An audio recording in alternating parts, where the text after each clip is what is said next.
Hello students, so let's continue the video. In this video we are going to cover this 10.5 magnetic force on wire. So 10.2 के video में हमने देखा था कि कोई charge particle अगर मैग्नेटिक फील्ड में मूव कर रहा है तो उस पर फोर्स कितना होगा. Now in this video we are going to see कि कोई स्ट्रेट वायर जिसमें करंट फ्लो कर रहा है. आपको तो पता ही है करंट फ्लो करता है, इसका मतलब उसमें चार्ज मूव कर रहा है. तो अगर कोई करंट वायर किसी मैग्नेटिक फील्ड में रखा हो तो उस पर फोर्स कितना लगेगा. ओके, सो इसको हम लोग डेराइव करने के लिए सेम चार्ज वाला फॉर्मूला यूज करेंगे. So in first case we will see magnetic force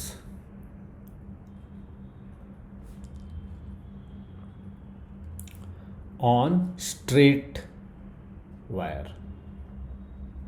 Okay, magnetic force on straight wire. तो हम एक वायर ले लेते हैं. Simple, this is the wire and we have magnetic field. Magnetic field इस तरह से है. तो इस पे फोर्स कितना होगा. तो हम लोग जानते हैं कि वायर के अंदर चार्ज होते हैं. So if you want to find total charge कितना है वायर के अंदर,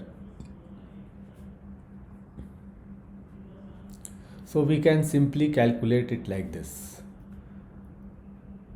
आपके बुक में भी इस तरह से ही कैलकुलेट किया है टोटल चार्ज उन्होंने. सो हम भी सेम मेथड अप्लाई करने जा रहे हैं. तो टोटल चार्ज जो यहाँ से फ्लो कर रहा है that will be equal to I into T. So current into time. So time जो है वो निकालने के लिए हम लोग स्पीड, जिस स्पीड से चार्ज चल रहा है, सॉरी डिस्टेंस अपॉन स्पीड करना है ना. So distance is the length of wire and speed is the V. Okay, तो ये हमारा हो गया टोटल चार्ज जो इस वायर के थ्रू फ्लो करेगा. नाउ फोर्स का फॉर्मूला हम लोग पहले से ही जानते हैं, तो हम लोग सिर्फ मैग्नीट्यूड के बारे में ही बात करेंगे फिलहाल.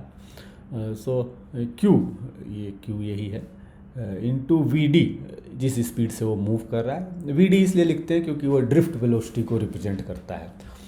बाकी आप वी वी लिखेंगे तो चलेगा. Into B. अब हम लोग चार्ज की जगह वैल्यू पुट कर देंगे. So I L upon V D into V D into B. तो ये फाइनल फार्मूला बन गया. Force on a straight wire is I L B. Okay, अगर हम वेक्टर फॉर्म की बात करें तो जैसे हमारा क्यू वी वी वाला फॉर्मूला वेक्टर फॉर्म में कन्वर्ट हो जाता था, एग्जैक्टली सेम वे यहाँ पर ये भी वेक्टर में कन्वर्ट हो जाएगा. क्यू की जगह आई है. एल को हम लोग वेक्टर बना देते हैं तो ये एल हो गया. एंड मैग्नेटिक फील्ड को हम लोग, वेक्टर होता है, ये बनाना क्या है, तो ये हो गया I L cross B. So this will be the force on a wire carrying current in a magnetic field. So magnetic field में कोई वायर एक करंट फ्लो कर रहा हो तो उस पर जो फोर्स लगेगा that will be this F equal to I L cross B. अगर सारे एंगल परपेंडिकुलर ही हैं तो आप डायरेक्ट ये लगा सकते हैं, force is equal to I L B. Simply तीनों को मल्टीप्लाई कर दीजिए. ज़्यादातर क्वेश्चंस वैसे ही पूछे जाते हैं जिसमें एंगल ना हो. अगर एंगल हो और फिर आपको कैलकुलेशन करना हो तो इस क्रॉस प्रोडक्ट को आप ब्रेक कर सकते हैं. I L B sine theta, where theta is angle between L and B. L मतलब द डायरेक्शन ऑफ वायर. हाँ, डायरेक्शन ऑफ वायर में ध्यान देना है कि वायर तो स्ट्रेट लाइन है, उसमें वायर डायरेक्शन दोनों तरफ हो सकता है, तो करंट के डायरेक्शन को ही डायरेक्शन ऑफ वायर लेते हैं. चलिए, तो ये तो फॉर्मूला निकल गया आपका एक स्ट्रेट वायर का. ना बुक में आर्बिट्री वायर के लिए भी सिखाया गया है कि अगर कोई वायर रैंडमली किसी डायरेक्शन में जा रहा हो तो उसका क्या होगा. सो फॉर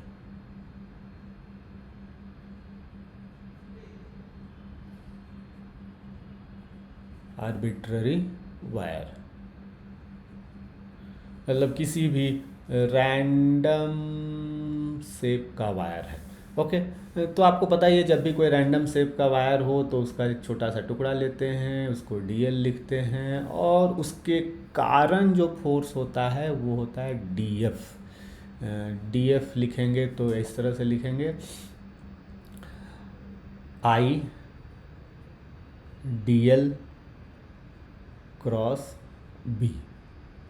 ओके, सो अगर फुल फोर्स, टोटल फोर्स पता करना है तो सिंपली इंटीग्रेशन कर देंगे, integration of DF. Integration of DF करेंगे तो इसमें आई कांस्टेंट होता है, बाय चांस बी भी कांस्टेंट होता है, तो आई और बी दोनों बाहर निकल जाएंगे इंटीग्रेशन से, बचेगा सिर्फ इंटीग्रेशन के अंदर डीएल।